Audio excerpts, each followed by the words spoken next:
Hey, how's it going, everybody? This is Joey Galvez, one half of your host of Explain Yourself, and I want to let you guys know about a really cool book from our friend of the show, Eli Shockey. This one is called The Greylock, and it's a story where magic is a commodity.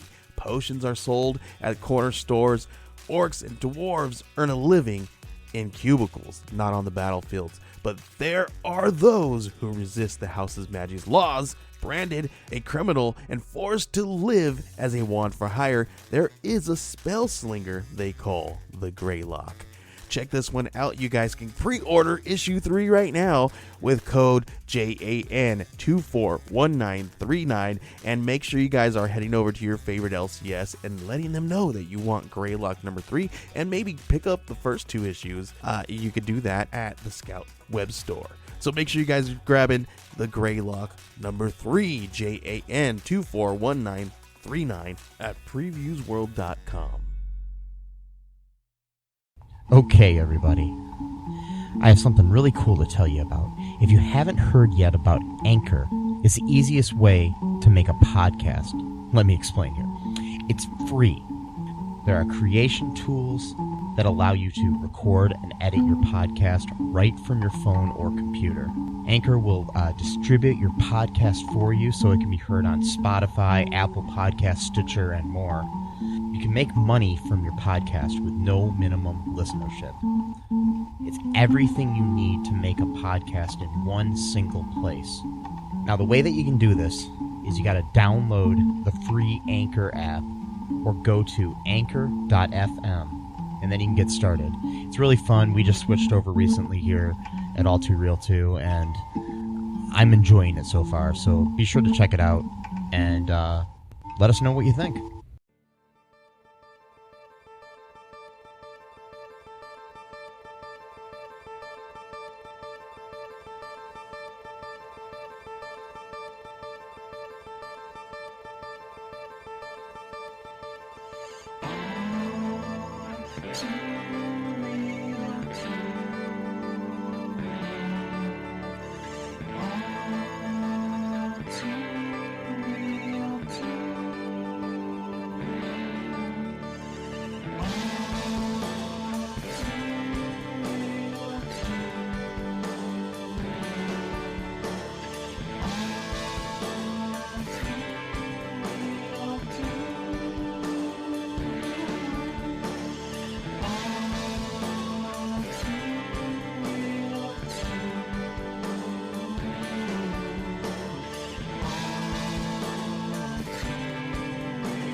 Okay, everybody, welcome to the latest episode of All Too Real 2.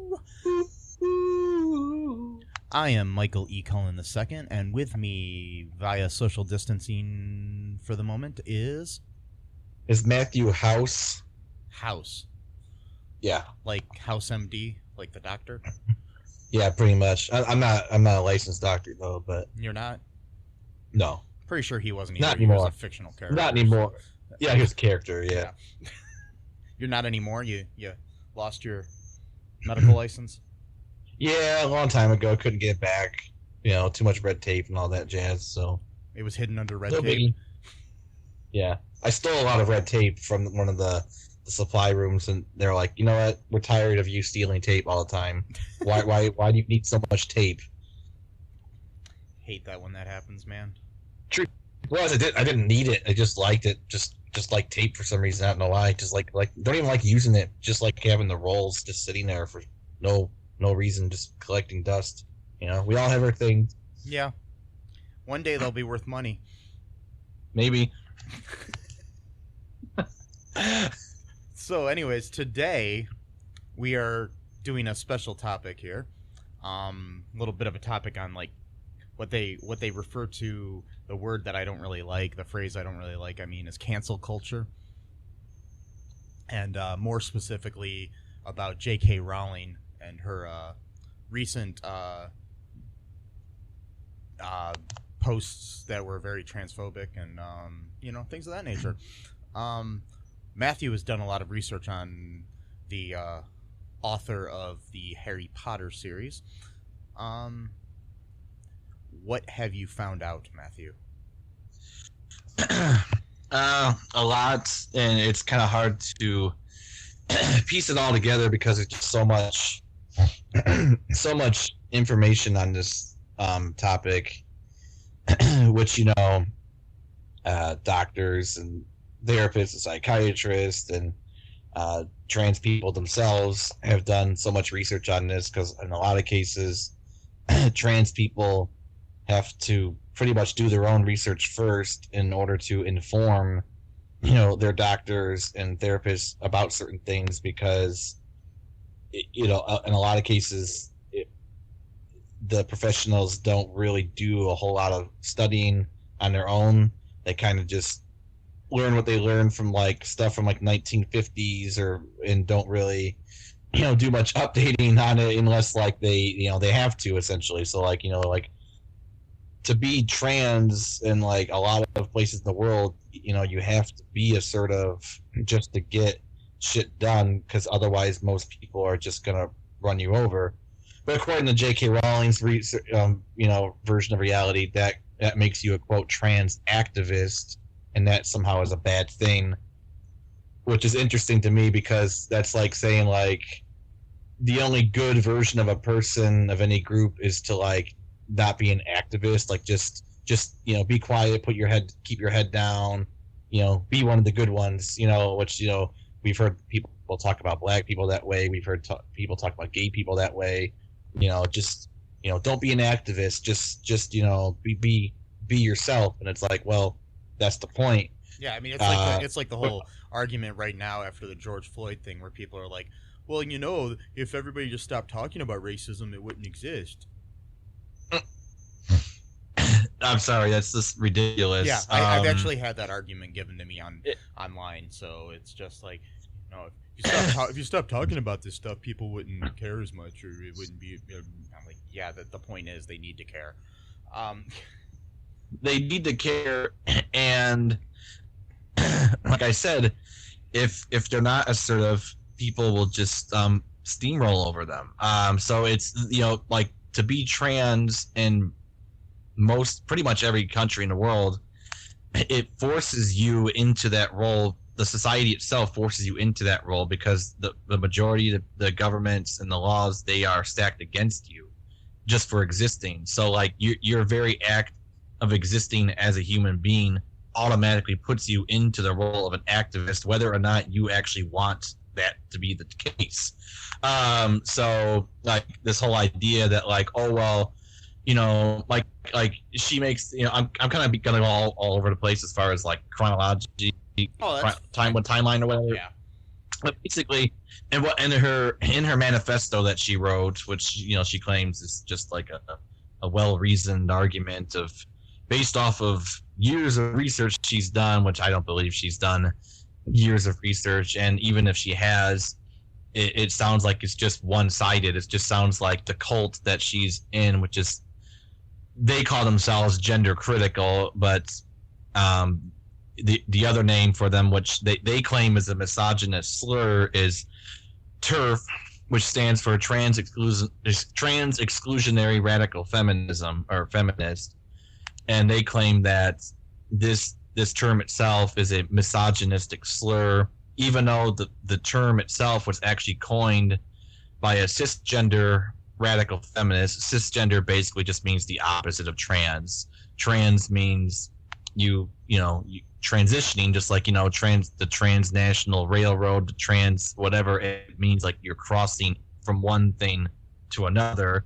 Cis is pretty much means you are the same as how you your body reflects how you see yourself. So it just basically means the opposite of trans. So the term TERF was actually coined by a cisgender radical feminist who only did it meant to be as a descriptor to make a difference between radical feminists who includes transgender people into their activism, and those radical feminists who want to exclude transgender people. So it's my whole thing is how can you the only way you could claim that is an insult to you or a misogynistic slur is if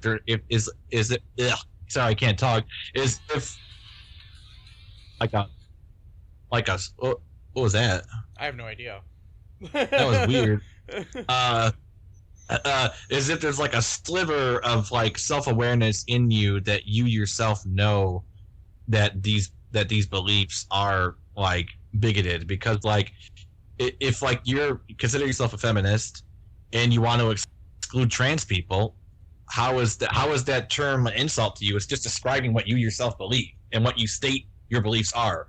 But so I don't understand how that is an insult. That's like saying like you belong to the KKK and in your manifesto you say I don't like black people, and someone says, well, this person's by racist by definition. Like, how dare you call me a racist? It's like, well, that's literally the definition of the word and what you believe. Like you can't be mad about a word that means what you are. Like, you know what I mean? Like, Exactly. Like, I'm overstating it because it just seems so simple that any logical person would know that. Like, It's you can't really you can't argue the fact that what your definition of something describes who you are and then try to say that you're not that, because that doesn't make any sense.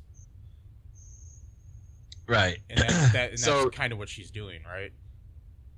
yeah, basically, I mean, she even like did like a little sarcastic quip when she posted a manifesto to her actual website, but then she put a link to it on Twitter and it said turf wars. And then of course it's interesting because her whole thing is about free speech and how the the millennials and Zoomers have gone too far, and but yet she made it so no one can comment on that article and no one can retweet from that article. But yeah, free speech, so that's interesting, a little dichotomy there. But okay, I guess again, just like all right-wing people, it's free speech for me, not for thee. That seems to be the universal belief among that type. And I do deliberately call J.K. Rowling right-wing because at this point she is, because anti-transgender sentiments and feelings is inherently and innately right-wing in nature. You can call yourself whatever you want. That's just like they say, that's just the facts. Well, okay, that's just the facts then for you. You can't claim to be a progressive if you're holding like objectively anti-progressive views. It just doesn't make any sense. So be happy with who you are. You embrace that shit. Go ahead, live your life. That's you. But don't say that you are something else. I'm a left-wing person or I'm a liberal person, and then you're actually really just conservative. Like, just be happy that just like they say, you've made the transition. Well, okay, you've made the transition from being, a nice liberal, progressive lady, who's written these books. I'm sorry, I'm just getting ahead of myself here. So basically, No, go ahead. This is a little personal for me because I love the Harry Potter books so much, and they're one of my favorite book series of all times. I've read each book probably at least 5 times. Real reading, not audiobook listening, like actual get the book, the paper, read the words, which takes much longer than audiobooks and watching the movies. I've studied Harry Potter almost like on a theory level, even like looking into all these little like nuances in the books and characters. I mean, I've treated Harry Potter, very respectfully as a fan, for many years, really since like 2007. And I read the first book in 1997 when I was a kid, but then I didn't really read much after that, and I kind of got back into it in 2005. So yeah, it's been a part of my life really for a long time, and to see the author pretty much just shit, and so many of her fans, in her mind, just because I have a difference of opinion, it's like, no, it's like, difference of opinion is I like apple pie, you like cherry pie. Saying I don't think you should exist and have rights is not, but you do, but you think you should have rights, so therefore we just have an academic disagreement of opinion. No, that's the dishonest that way argument of is like, so annoying. Human rights are not an opinion. That's just basically bigotry. It's nothing else more than that. I mean nothing less than that. It's just so annoying because I've had so many people lately, especially since the Black Lives Matter movement has gotten more, active lately, where people just can't really understand the whole idea of why saying something like all lives matter in response is bad. And then they said, well, that's just my opinion. And I'm like, you don't get to choose when something is offensive to somebody. You don't. Right. You know, and that's what I'm saying. It's like you can say that, oh, yeah, the fact is all lives do matter, but it's, I don't know. It's just so annoying. It's like getting so frustrating lately with people thinking that bigotry is an opinion. Right. It's bigotry. It might be an opinion, but when it gets to that point where, you know, like you're saying, like, yeah, you like apple pie, I like cherry pie. That's, you know what I mean?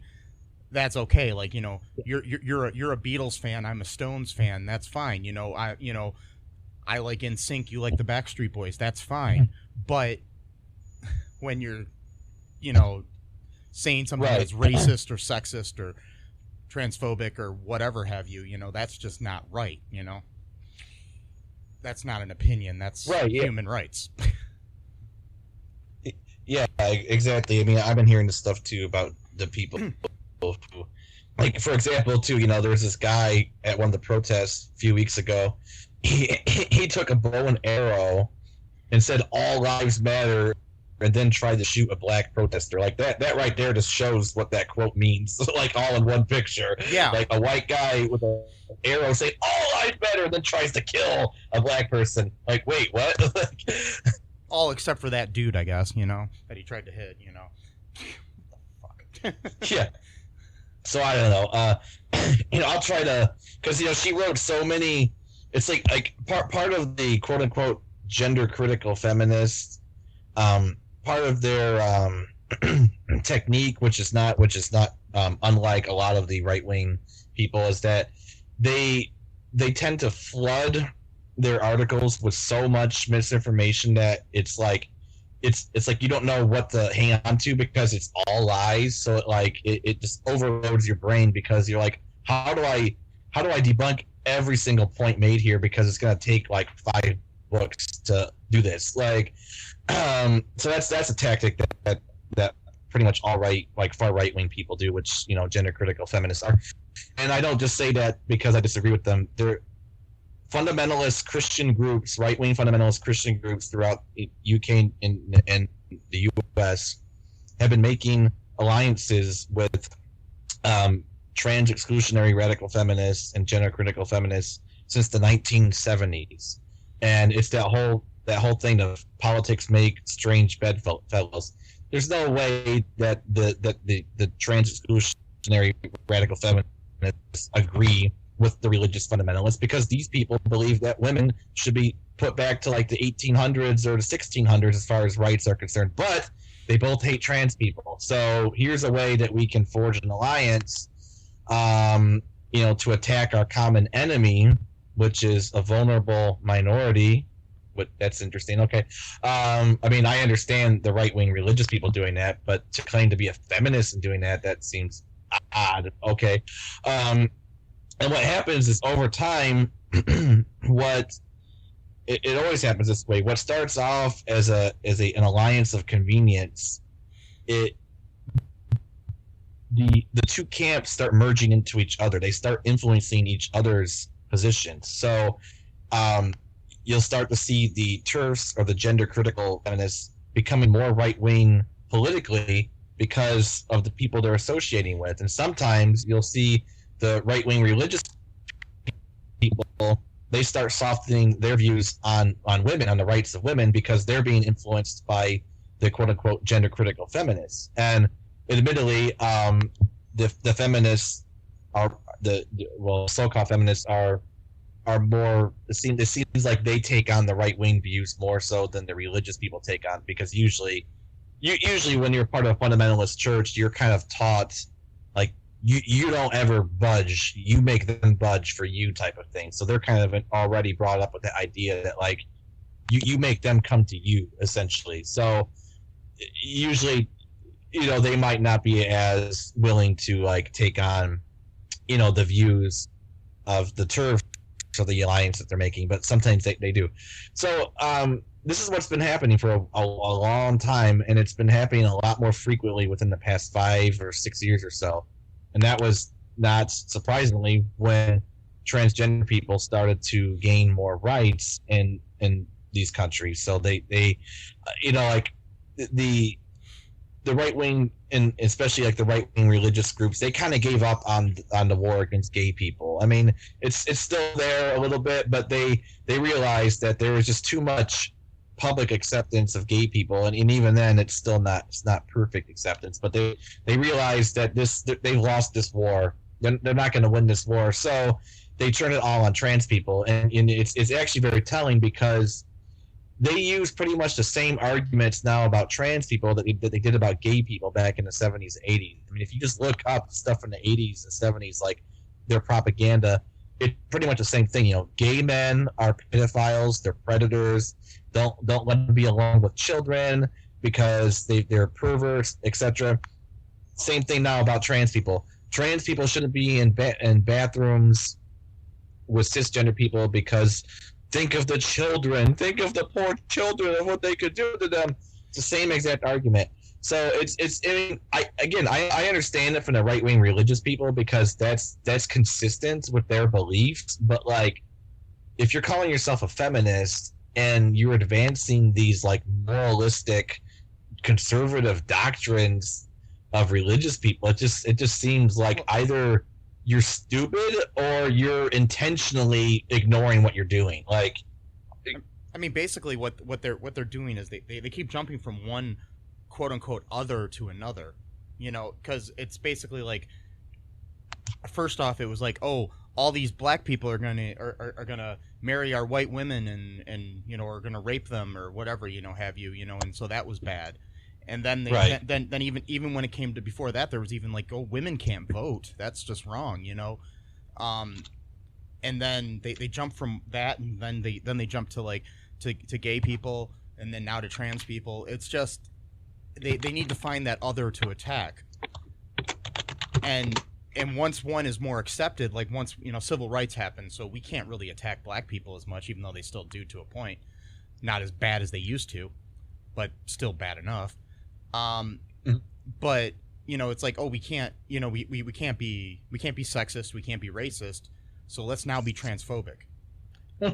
You know, that's basically what they're doing. You know, it's just, it's like they need somebody to hate, and yet then they claim that, oh, you know, it's the liberal people who are causing all the hate because they're trying to tear down statues and they're trying to, you know, bring down the moral fiber of our country or some bullshit. You know, no, it's you that are trying to attack what you consider to be an other. You know, it's just right, just because you don't understand it or take the time to even understand it.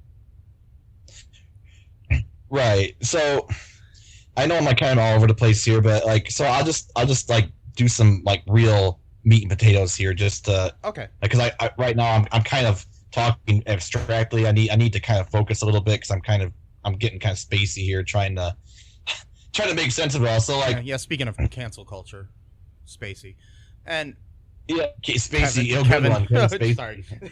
Wow. Well, that's a good. I mean, that's a good point right there too, because like there were, you know, some people that were like, oh, well, he's gay, so of course he was, you know, accused of like, you know, basically being like a pedophile, like trying to have sex with like a 14-year-old or whatever. Like, yeah, so like there were people. It was okay for him to try to have sex with Anthony Rapp. Yeah, when he was 14. Yeah. So like people were kind of conflating, you know, because it still happens. Just that right now, it's much easier to vilify trans people than it is gay people. Which again, I'm not. Unlike J.K. Rowling, I'm not trying to divide the LGBTQ community.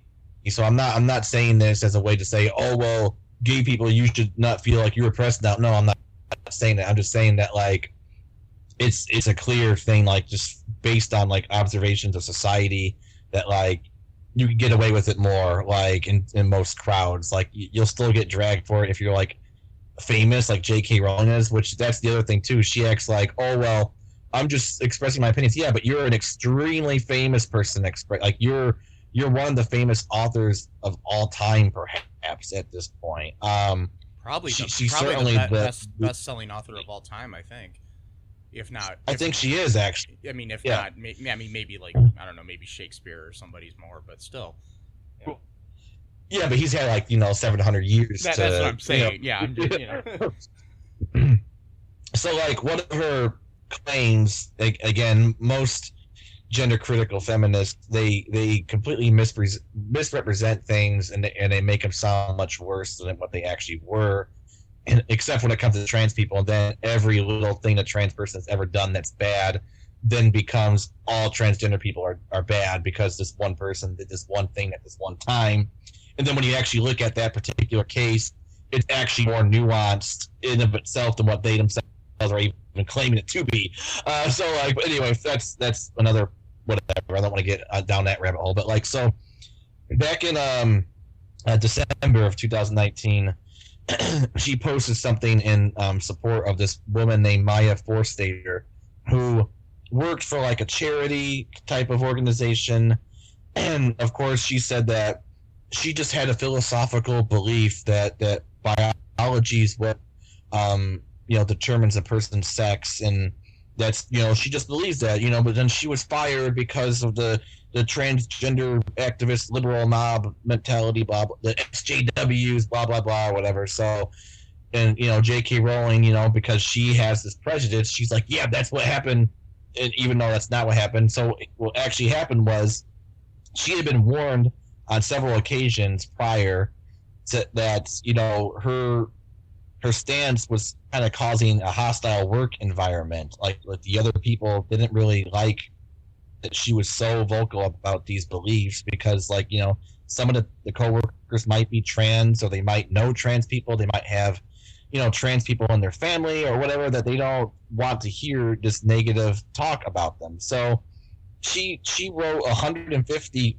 transphobic tweets that very week, where her company decided that they were simply not going to renew her contract. She was not fired. Her contract was up, and they simply chose not to renew said contract. There is no law that says that they had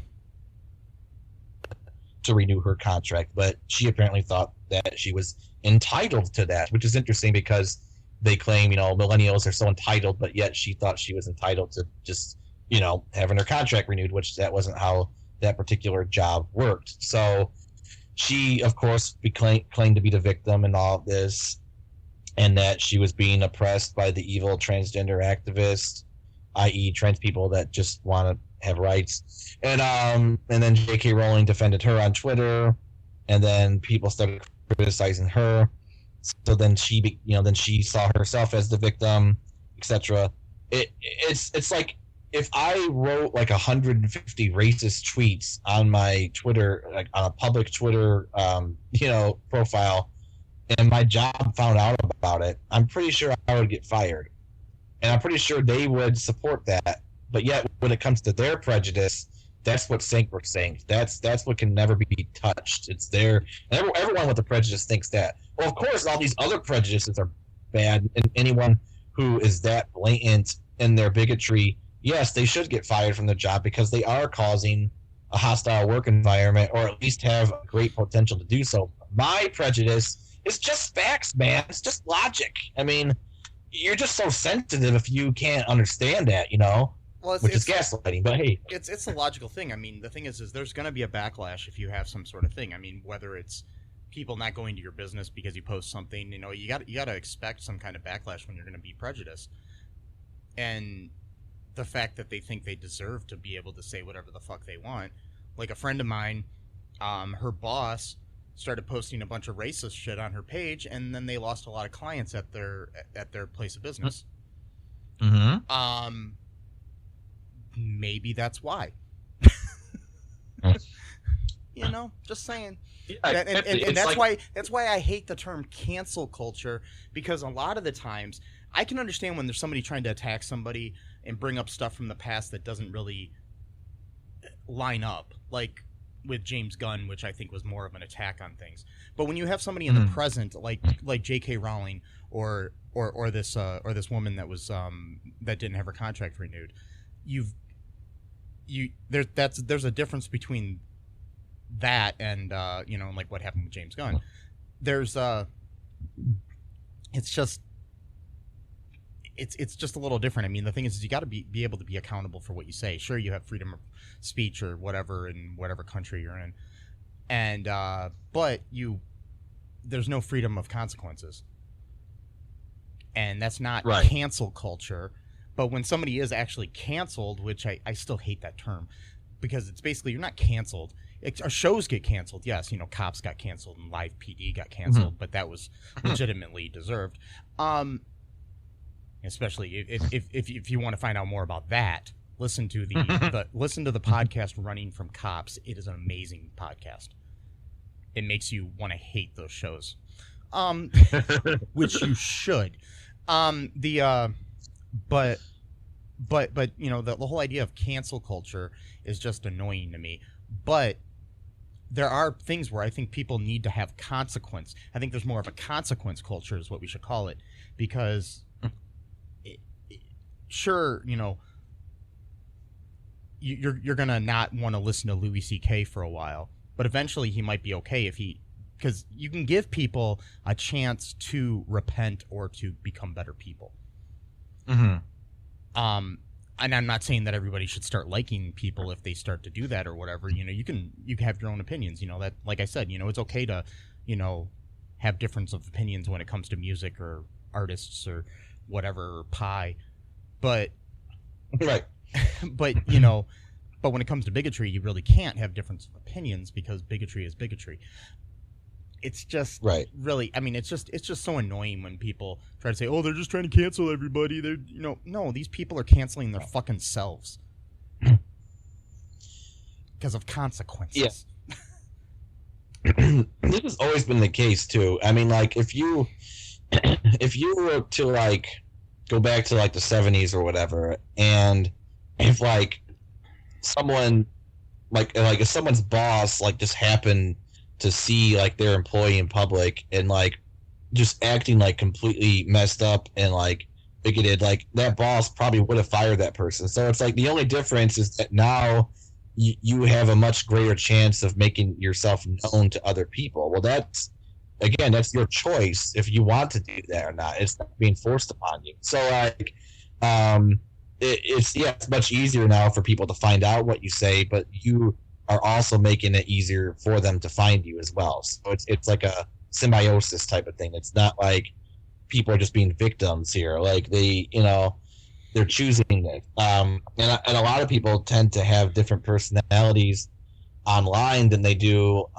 in person. And it's like, well, that itself could cause a huge problem because like, I mean, people are literally like splitting themselves in two. That's a whole other topic, but like, yeah, so it's like, it's consequence is much better than cancel. And I do, hope that she changes her mind and she admits that she was deceived by a cult. And again, I don't use all these words I'm throwing around.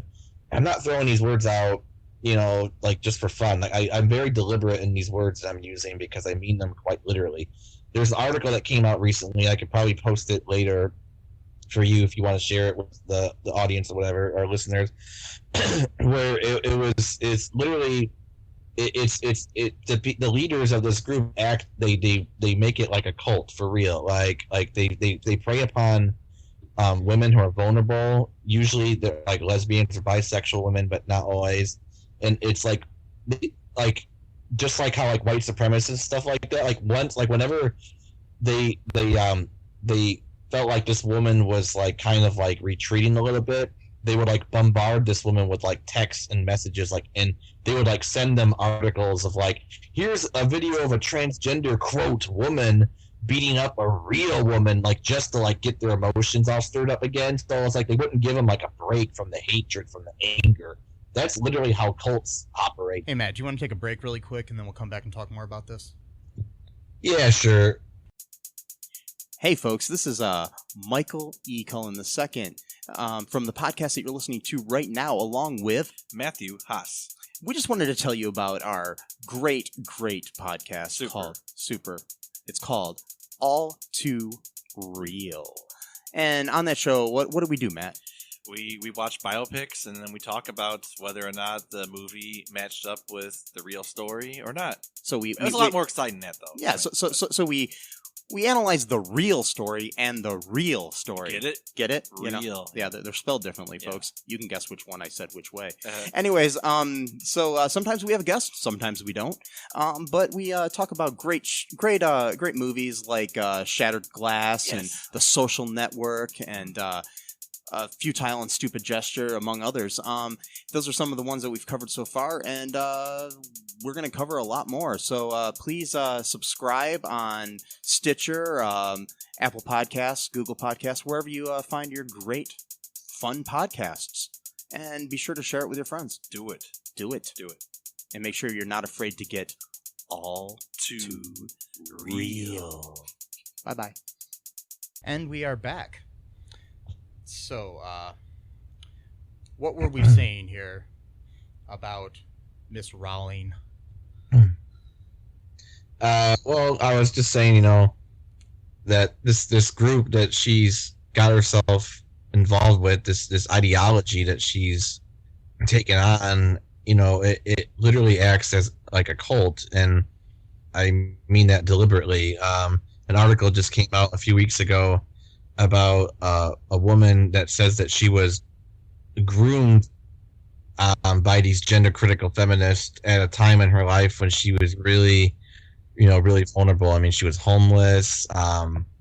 She was a lesbian. I mean, she's still a lesbian, and she didn't really have any support group, and she found herself involved in this gender critical group, and they were like kind of making her like a star within the movement, so to speak. And a lot of cults do that, especially when they bring someone new on board. They try to make them feel important. They try to make them feel like, oh, like you've only been a part of our group for a few months and we already want to promote you. Nobody else would ever treat you this good, type of thing. It's a form of what cults. It's what's called love bombing. Yeah. Literally, that's what it is. Yeah. So it was only within like the first 3 months of her being involved in with this group, they were already billed her to like speak at some conference in the UK, about how evil transgender people are. Oh, sorry, the trans activists, because regular transgender people, i.e., those who keep their mouths shut and know their place, they're fine.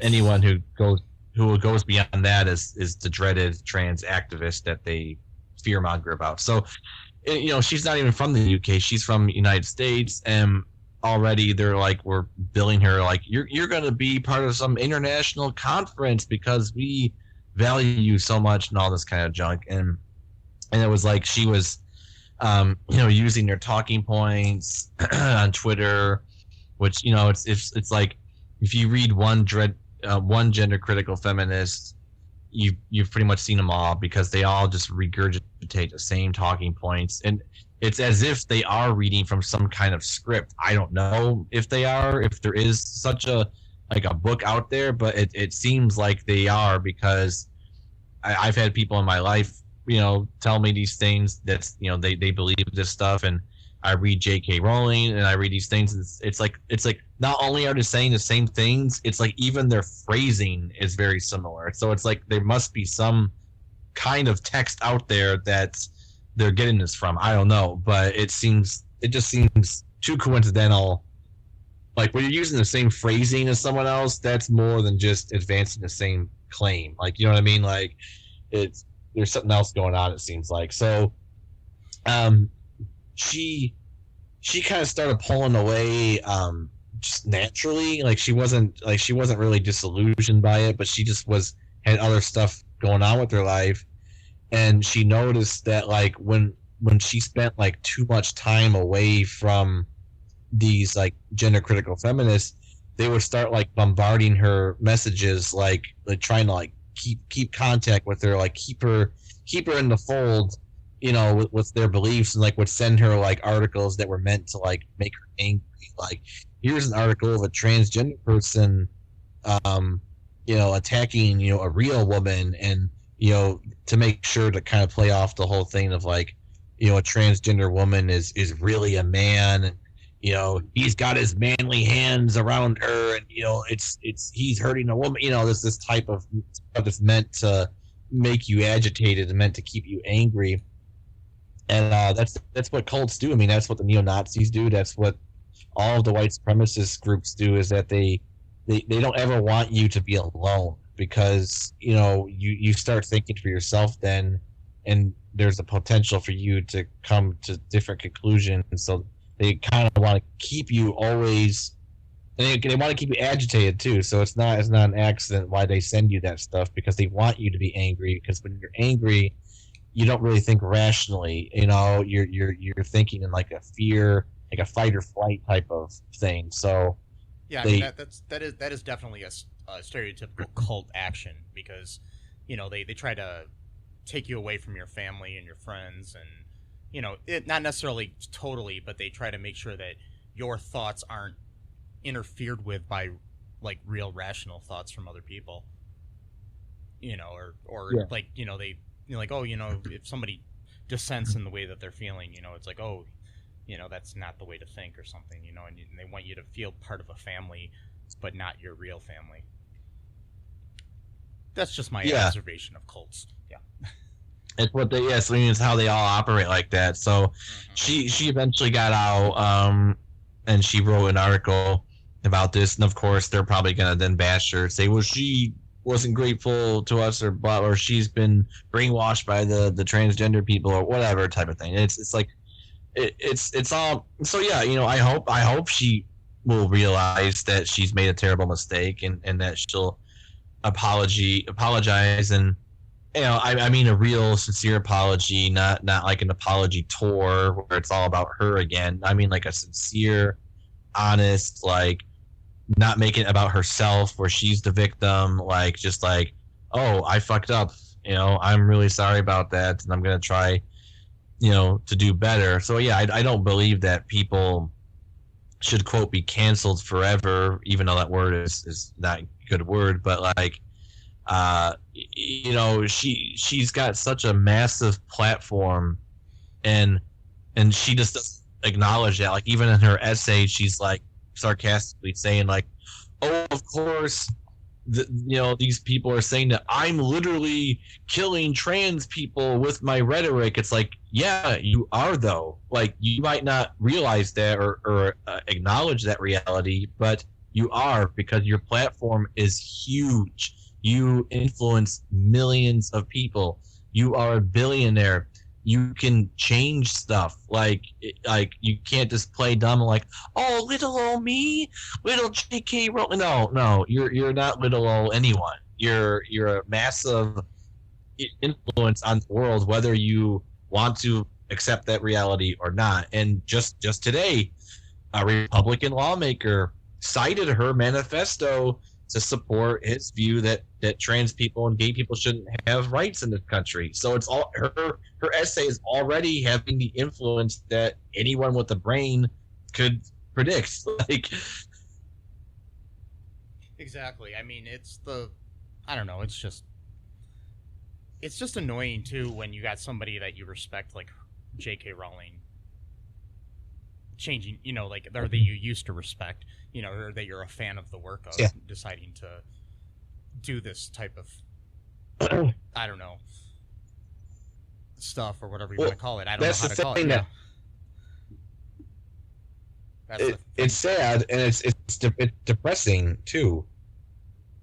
It is. I mean, it's because it just sucks, because like in the whole idea of cancel culture, it's like, what do? Do you stop reading her books? Do you stop watching somebody's movies or listening to somebody's music or watching a sports team or something because somebody associated with it is doing something that you disagree with? It's like, do the actions of Kevin Spacey make American Beauty less of a movie? Less of a good, yeah, right. It's hard to say, you know what I mean? It doesn't, but it's still it's kind of like, it's there's trauma involved, right? So it's like if you had a really bad, a bad like relationship breakup or whatever, and you see a picture of that person, and at like some event or whatever, that event somewhat becomes tarnished a little bit for some people, because while the event itself was fun at its time, now that it's associated with that person, it kind of creates a feeling of like sourness. Not everyone, but a lot of people. Or sometimes, like if you had a favorite movie or song together, when that comes on the radio or TV or whatever, you're like, ugh, even though the song is still good, it's just, Right.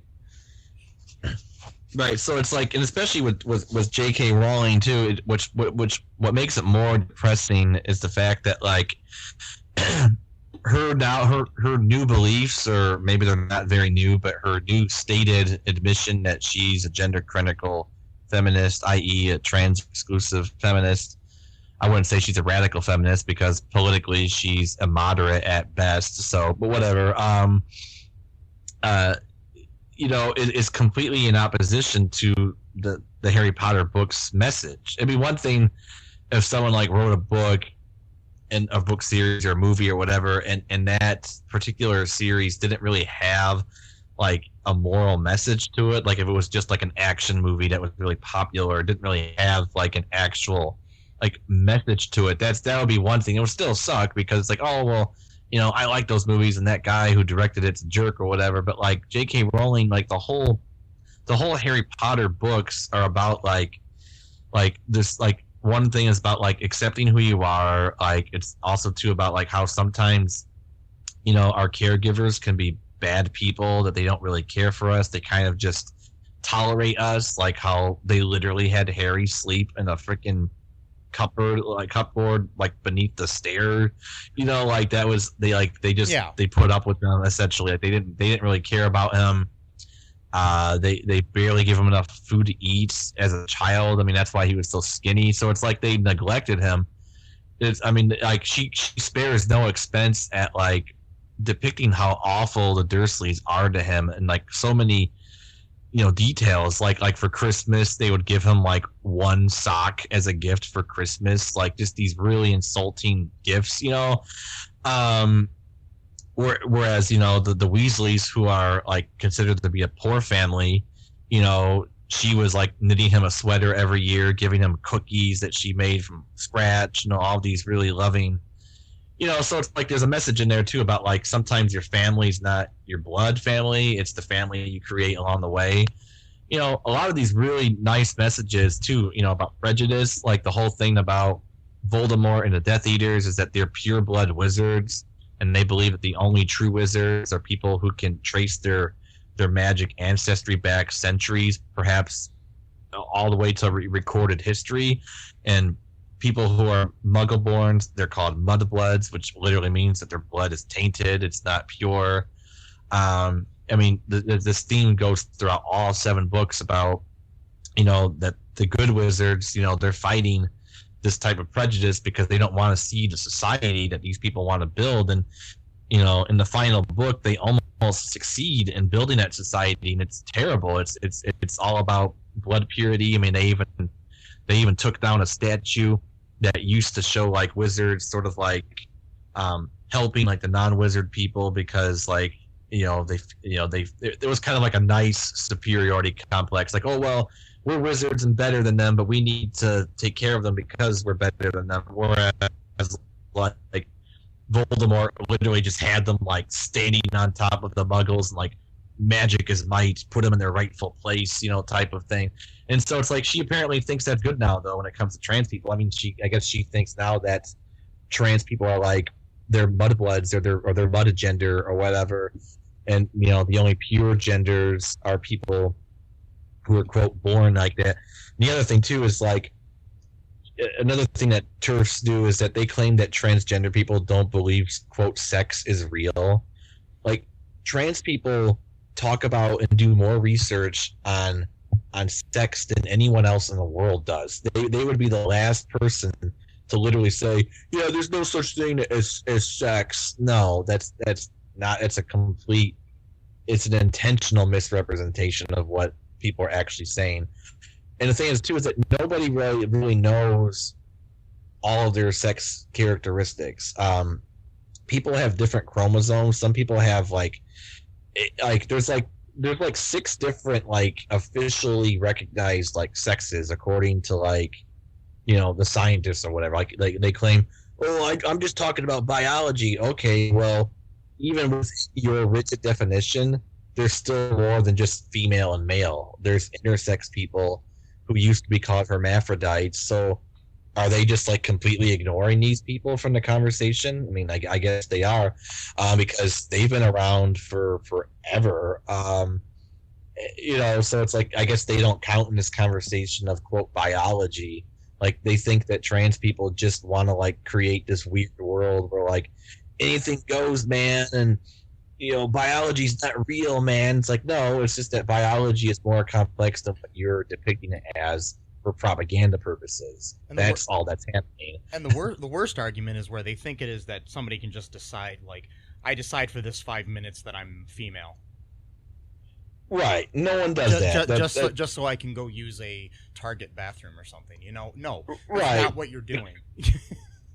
Yeah, no one does that at all, and that's the thing too. She makes this argument in her manifesto, where it was really interesting because it kind of I don't know. I think she told on herself. I don't think she meant to do this, but I think she told on herself at one point because she says, "Oh, I'm friends with this transgender person.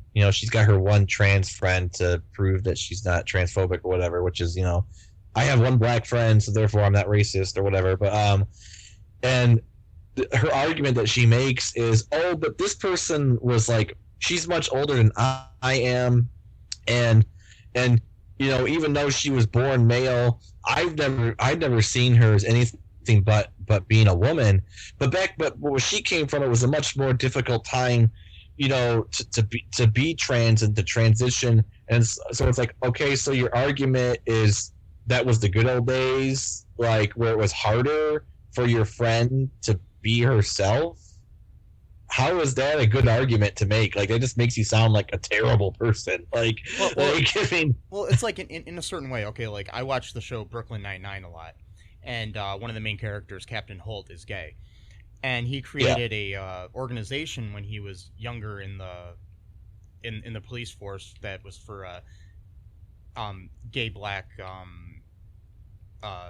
police officers, and he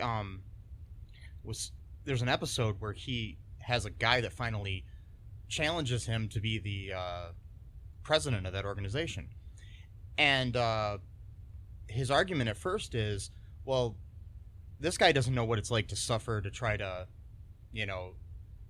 come up and be treated like shit and whatever, as a black gay officer. So what does he know about the pain and stuff like that? And then the character Gina points out to him, well, isn't that what you were fighting for, that people wouldn't have to go through all that shit? Right. So the thing is we live in a society where it should be easier for people to be who they are and not have to jump over hurdles to get to the same place just to get equality. They're not asking for, more than other people. They're just asking for, equal rights, not, special rights. That's all it is. It's just so sad that people think that somehow if we give this group of people rights, it's going to somehow take away my rights. It's not, because, it's oh, we're going to let gays get married, so that just, just totally ruins the sanctity of marriage. No, it doesn't. It just expands it, and it makes it more sanctified because more people are getting married. So it's oh, we let trans people have rights. That means that, gay people don't have rights, or straight people don't have rights, or black people don't have rights. No, it doesn't. Well, they still have those rights. Yeah, it is just basically just a veneer for prejudice is really all it comes down to, because she makes that very clear later on in the article, where she says, she makes it all about herself by saying that, oh, well, I was sexually assaulted by my ex-husband, and that's why I care so much about this issue. It's like, okay, was your husband a transgender woman? I don't understand. I mean, even then, it's still a prejudice, but I at least understand the conceptual logic of that. Like, oh well, a transgender person hurt me, so now I'm weary about transgender people. But if it's like saying I don't like black people because a Chinese person hit me in the face once, like how like I don't understand. Like I don't even understand the logic of that. Like. It's like It just seems it's basically like saying, I don't like country music because I heard an AC/DC song that I didn't like. right. And yeah, I mean, I know you don't like AC/DC, but no, but what I'm getting at is they're nothing alike. it's like I don't even understand what she was going for at that point. But she does make so many weird arguments, and again, it's so hard to go through all of them because there's so many of them. But like another one that she says is she's like kind of like how you were talking about Captain Holt saying like, oh well, he didn't have to go through what I went through, and then Gina's like, well yeah, that's the whole point. So like her argument here is, oh well, there's been a huge uptick of people identifying as transgender in recent years than in the past. And it's like, and she's trying to say that like the government is making it easier on people to like just claim that they're transgender or whatever. And it's like, isn't that kind of the point? Like yeah, there was less before because there was less people that were willing to brave the storm and basically be beaten down and be examples, So of course, like when things get better, you're gonna see more people. Like it's the same logic as Trump saying that we shouldn't test more people for COVID because then there's gonna be more cases. Yeah, exactly. It's literally the same logic. Like it's stupid logic, but yeah, it's literally the same exact argument. Like and it's interesting because I thought that she hated transgender women the most at first because a lot of her tweets were pretty much aimed at them. Like they were like these predators that really want to hurt real women. They want to infiltrate women's only spaces and I guess like gather up intel for like the huge eternal. It's interesting because like it kind of reminds me of like the fundamental theories of Marxism. Like Marxism pretty much believes like there's been like an eternal struggle between like the workers and like the capitalist class, like those who own the means of production versus the workers. And this has always been ever since civilization, like before we like left, like before like when we started actually building like towns and building things, like that's been like the struggle. Well, TERFs kind of have that view, but it's based on sexuality. There's an eternal struggle between female and male, female being good, male being evil. And so like it makes sense from their twisted logic that like a transgender woman would be seen as sort of like a fifth column, like someone's from the enemy camp gathering intel from the good people, bringing back the war secrets from the enemy, and then launching their attack. I mean, it's extremely paranoid view of viewing the world, but hey, so I think, but by that same logic, then that then means they think transgender men are even worse because they were, quote, born female. They were born on the good side. So it's kind of like the KKK where, I've heard KKK people say this on multiple times, that they'll actually admit that they hate black people less than they hate white people who defend black people, because in their minds, black people are inferior. They can't help being born the way they are. That's just how it is. They didn't hit the genetic lottery or whatever, But a white person should know better. They're already on the winning team, right? They should. So there's like a special type of hatred for like a traitor, like a race traitor. And in Harry Potter, you were called a blood traitor if you married a Muggle, or if you married a Muggle-born witch and you were a pureblood, you were called a blood traitor. And she literally based that off of racism, like the race traitor rhetoric from the KKK and the Nazis. She literally got that inspiration from those groups. But now she apparently believes that, you're a gender traitor, if you're, yeah. That's just really annoying because it's like she can't see what she's doing. You know what I mean? It's like You can't Right. see that what you're saying is exactly what you were preaching against in your books. Yeah, 7 fucking books. Yeah. I mean, a lot of people don't write a 7-book book series. A lot of people write maybe 3 or 4 books. They don't write 7.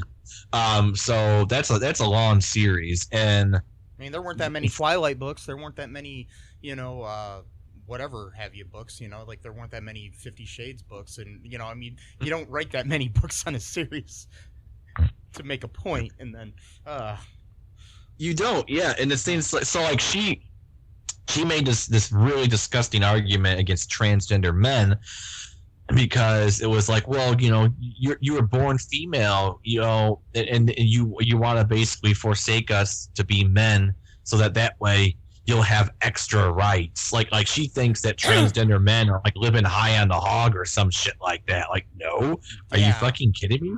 Like transgender men are persecuted probably as much as transgender women, just in different ways. And again, that's the whole thing. You can, like, she doesn't think that people can have unique experiences that are equally valid. So she thinks that you have to have the same exact experience, and that's the core of the gender critical argument, is that being born female in of itself is such a unique experience that nothing can compare to it. Therefore, you can't really be a woman unless you were, quote, born female. It's like, well, the thing is, maybe you don't have to compare those experiences. Maybe you can say, being transgender is its own experience that's unique, and it doesn't, even though it's not the same exact experience as someone, quote, being born female, that doesn't automatically make it invalid. It's just a different experience. And I tell you, these experiences aren't fun. She, like a lot of like someone told me once was, oh, well, transgender women, they quote undergo what's, quote, male socialization. That's one of their buzzwords, and it basically means, oh, well, they were raised as males, they were raised as boys, they grew up with the culture of being boys and men, and those attitudes and ideas have infected their minds, so that even if they don't want to, they will still sometimes act out as men, which we all know are terrible and evil, unlike us women who are pure as white snow.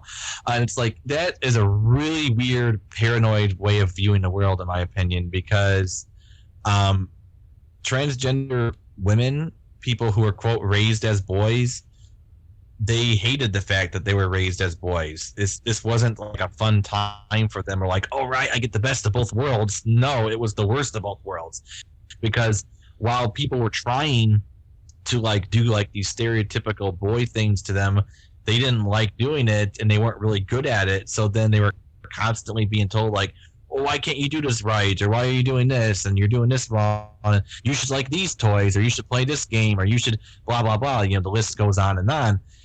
To say like, oh, well, they were socialized as males, therefore they have privilege, they fucking hated that shit. That was like the worst time of their life. Like, to then use that against them, to say that's what makes you privileged, it's just disgusting. I mean this is during a time where they wanted to commit suicide for a lot of these people. They hated this at the time. It's just there's no more disgusting of a thing to do that, and to twist that around and go, ah ha ha ha, you got male privilege because the boys used to call you a sissy and beat the shit out of you at recess. Wait, what?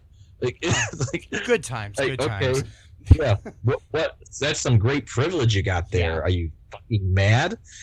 But anyway, I'm getting emotional here, but it's just bullshit, and again, it kind of sets up then the whole dichotomy then that, just like with anyone with the prejudice, anyone who's part of the targeted group that they don't like, they have to be perfect. And if they do anything wrong, it just proves everything they believed about that group of people.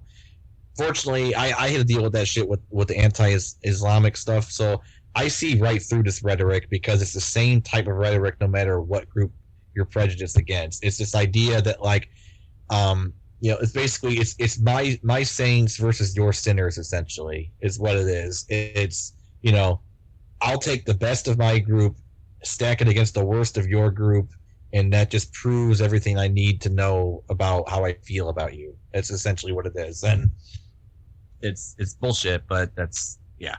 So she goes after transgender men in this manifesto, basically saying that the only reason why they want to be men is because they don't like being women because they're too oppressed. So they're trying to escape oppression by being men. It's bizarre, and she makes this weird argument about how, oh well, if I was born 30 years later than I was, I might want to have had transitioned into being a man. Like, just thinking like that's the only reason why anyone would be transgender is for social status. I mean, come on, like because going through a surgery and all that stuff is really, or psychology and or psychiatric, whatever all the stuff that they have to go through to transition is just so easy. It's like taking a pill or something, Yeah, it's so easy. Plus, too, she thinks that it's too. The current standards are too liberal, and the thing is, they're already very conservative and strict. I mean, as of right now, it takes about 2 to 3 years just to get started in your transition in the UK, and she thinks that's too lax because, again, she wants to go back to the days where her transgender quote friend, her token transgender, that she decides whether or not she'll see her as a woman. Which, again, that's the other. That I was going to get back to that point. I kind of got sidetracked. So she kind of told on herself. She goes, even though this person was born male, I'm not quoting directly, I'm quoting from memory. Even though she was born male, I've never seen her as anything but a woman. So there's the rub. She wants the power to decide who she'll decide is a woman. She wants that authority. She wants that power. But it would have been wrong if she met this person when they were still biologically a male. Right. And then they transitioned. Like, if they decided to transition tomorrow, then it'd be wrong. In her mind, probably. And she, exactly. And she wouldn't view that person as a female. No, I don't think she even does. Now, I think she just said that to try to make make her seem more compassionate than she really is. I don't really think she even has. I mean, logically, though, it does make sense, though, in certain ways. I'm not saying that I agree with her, but what I'm saying is she met this person as a woman. So that's what she's viewed that person as. It's like if you... Right. If I, meet somebody as a football player, I think of them as a football player. Not that I'm comparing the two, but you know what I mean. It's like I didn't meet this person as a child when they weren't playing football. So when you meet a person at a certain point in your life, that's how you view that person. So really, she had no choice in the situation of viewing this person as a female because that's how she met this person.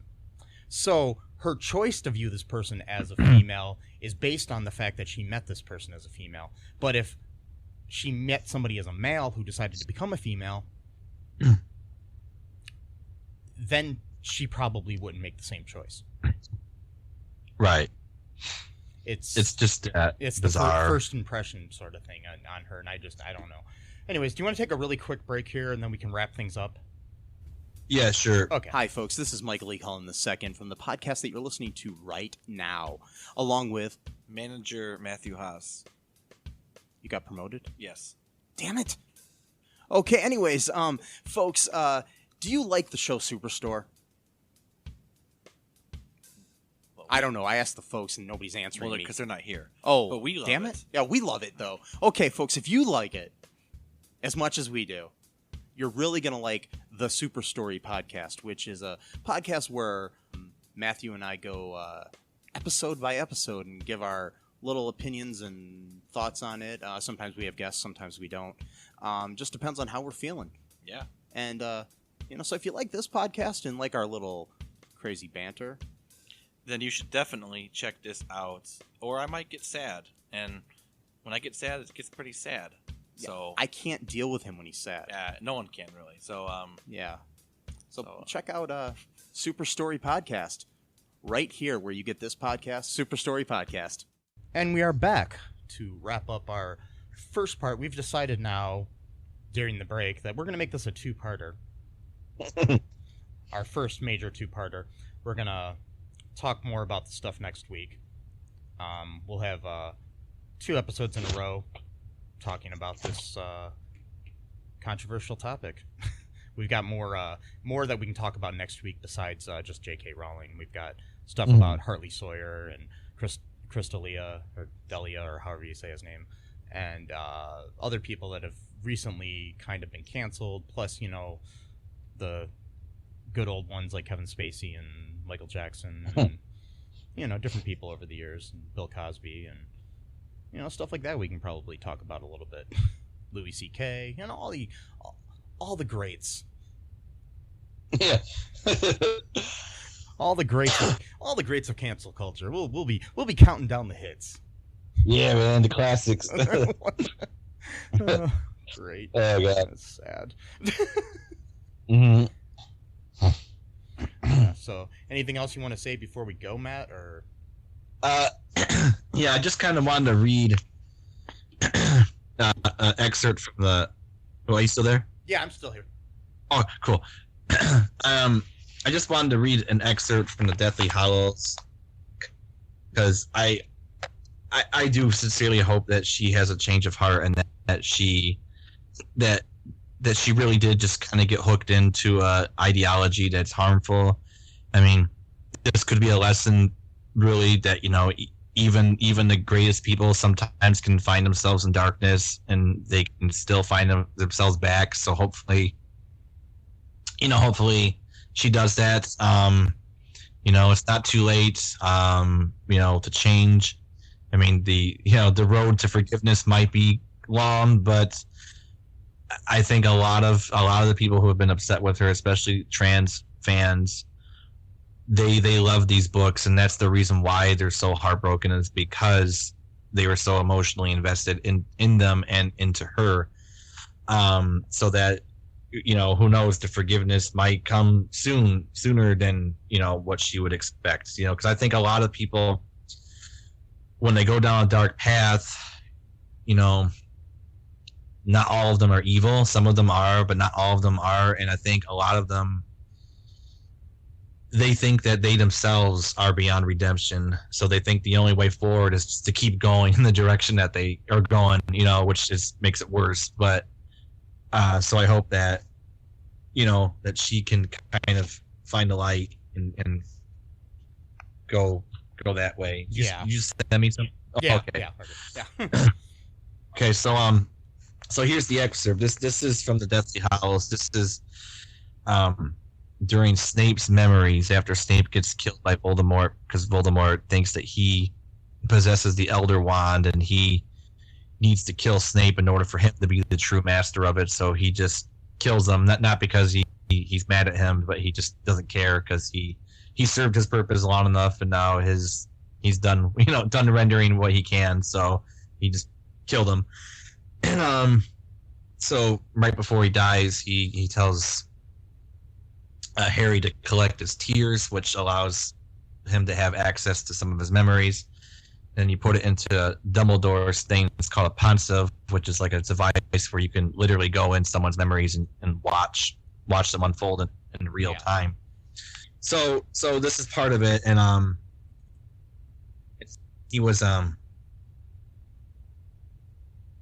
Snape was friends with Harry's mom, Lily Evans. That was his best friend for a long time, but he got seduced by the dark arts people, the people who believe in purebloods, and he himself was a half-blood, and he wanted to feel power. He wanted to see what power looked like.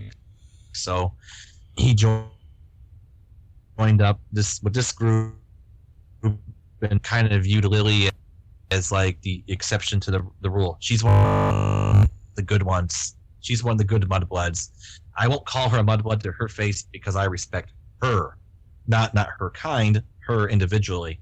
So he's not a racist. That's what a lot of people say. Anyway, so it said Harry watched again as Snape left the Great Hall after sitting his OWL in defense against the dark arts. Watched as he wandered away from the castle and strayed inadvertently close to the place beneath the beech tree where James, Sirius, Lupin, and Pettigrew sat together. But Harry kept his distance this time because he knew what happened after James had hoisted Severus into the air and taunted him. He knew what had been done and said, and it gave him no pleasure to hear it again. He watched as Lily joined the group and went to Snape's defense. Distantly, he heard Snape shout at her in his humiliation and his fury the unforgivable word, mudblood. The scene changed. I'm sorry. I'm not interested. I said I'm sorry. Save your breath. It was nighttime. Lily, who was wearing a dressing gown, stood with her arms folded in front of the portrait of the fat lady at the entrance to Gryffindor Tower. I only came out because Mary told me you were threatening to sleep here. I was. I would have done. I never meant to call you Mudblood. It just slipped out. There was no pity in Lily's voice. It's too late. I've made excuses for you for years. None of my friends can understand why I even talk to you. You and your precious little Death Eater friends. You see, you don't even deny it. You don't even deny that's what you're aiming to be. You can't wait to join you-know-who, can you? He opened his mouth, but closed it without speaking. I can't pretend anymore. You've chosen your way, I've chosen mine. No, listen, I didn't mean to call me Mudblood, but you call everyone of my birth Mudblood, Severus. Why should I be any different? He struggled on the verge of speech, but with a contemptuous look, she turned and climbed back through the portrait hall. The corridor dissolved, and the scene took a little longer to reform. Harry seemed to fly through shifting shapes and colors until... Sorry, I'm trying to find the page. Colors until his surroundings solidified again, and he stood on a hilltop, forlorn and cold in the darkness, the wind whistling through the branches of a few leafless trees. The adult Snape was panting, turning on the spot, his wand gripped tightly in his hand, waiting for something or for someone. His fear infected Harry too, even though he knew that he could not be harmed, and he looked over his shoulder, wondering what it was that Snape was waiting for. Then a blinding, jagged jet of white light flew through the air. Harry thought of lightning, but Snape had dropped to his knees, and his wand had flown out of his hand. Don't kill me! That was not my intention. Any sound of Dumbledore apparating had been drowned by the sound of the wind in the branches. He stood before Snape with his robes whipped around him, and his face was illuminated from below in a light cast by his wand. Well, Severus, what message does Lord Voldemort have for me? No message. I'm here on my own account. Snape was wringing his hands. He looked a little mad, with his straggling black hair flying around him. I come with a warning. No, a request, please. Dumbledore flicked his wand. The leaves and branches still flew through the night air around them. Silence fell on the spot where he and Snape faced each other. What request could a Death Eater make of me? The prophecy, the prediction, Trelawney. Ah, yes, said Dumbledore. How much did you relay to Lord Voldemort? Everything I heard, said Snape. That is why, it is for that reason, he thinks it means Lily Evans. The prophecy did not refer to a woman, said Dumbledore. It spoke of a boy born at the end of July. You know what I mean? He thinks it means her son. He is going to hunt her down and kill them all. If she means so much to you, said Dumbledore, surely Lord Voldemort will spare her. Could you not ask for mercy for the mother in exchange for the son? I have asked him. You disgust me, said Dumbledore. And Harry had never heard so much contempt in his voice. Anyways, it just kind of goes on like that. But like just that whole logic, like she herself has a part of the story where Snape is like, oh, you're one of the good mudbloods. I'll never call you a mudblood, but everyone else who's like you is bad. And then yet she's like, she is Severus Snape now, like in a way, like she she has potential. She's not. I mean, I felt bad calling her Voldemort. She might not be Voldemort, but she's definitely Severus Snape. She's found herself in with this group of people who are bad news, bad business, and you know, who knows? You know, I'd hate for this to be the case, but who knows? Maybe her words are gonna have an effect, and some poor transgender person is gonna be killed because of what she said, and then that's gonna be her Snape moment of like, oh my god, like I now need to spend the rest of my life rectifying this wrong. I mean, I'd hate for that to happen, but you know. I mean, and especially when you're somebody like her who has such power in the world because people respect her and love her books and her and everything that she's done really in literature. It's like you have a responsibility to be a better person, in my opinion. And right. It's sad that she's not. I mean, but then we do have people in this world worshiping Donald Trump. I mean, it's like, it's, you know, and we've had in the past where people thought David Duke was a great guy. You know, it's just people that probably still do. It's just so sad that people latch on to hate so easily. I don't know. I'm about to cry. It's just so sad. I don't know what to say.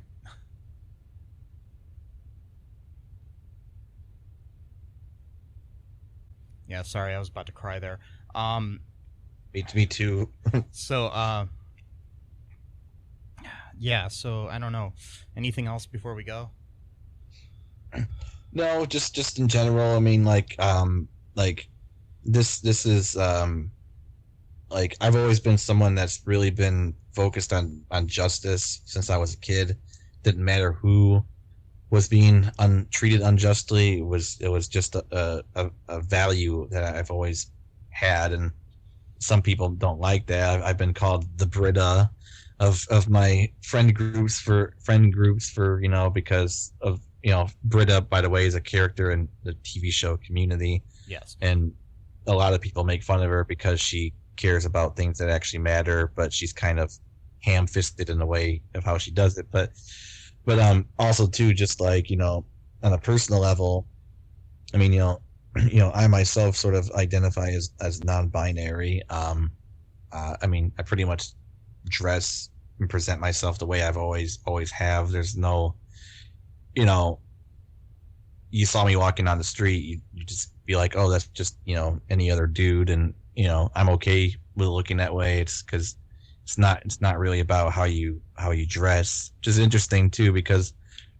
you know, they themselves, you know, these gender critical feminists themselves say, you know, gender is not a costume. You know, liking Barbie dolls does not make you a woman. Blah blah blah. It's like, okay, well, that's literally what trans people are saying though, as themselves, is that like they're not saying that like, oh, well, I need to wear a dress, I need to put on 10,000 pounds of makeup, you know, to be a woman. Like you're both are literally saying the same exact thing, but you're saying it for different reasons, you know. Yeah. I don't know. So it's, yeah, just a fucked up world we live in right now, and that we probably have always lived in. Yeah, and sadly, to a point, might always will. I hope things start to change more. I don't know. All I gotta say is Black Lives Matter, Trans Lives Matter. I'm not gonna say all lives matter, because until all lives do matter, I'm not gonna say all lives matter, and that's the point, people. That's why it's considered. Exactly. That's why it's considered bigoted. Yeah. So yeah, gonna link some charities in the show notes for helping out Black Lives Matter, people with COVID, and trans people as well. Donate to those if you can, or whatever cause you feel like will help the world. Don't donate to like something like the KKK or whatever, but you know, just saying. Right. Be good to each other, you know. Treat people with the same, totally. You know, do unto others as you would have them do unto you, as it's said in almost every religious belief, and even in atheism. You know, it's just be good to each other. That's all you got to do. All right. Yeah. That's it. Bye. Bye. Thanks for listening to All Too Real 2 podcast, a Cullen Park production. Produced and edited by Michael E. Cullen II. Music by Matthew Hawes. Subscribe and share the show. Visit us at cullenpark.com.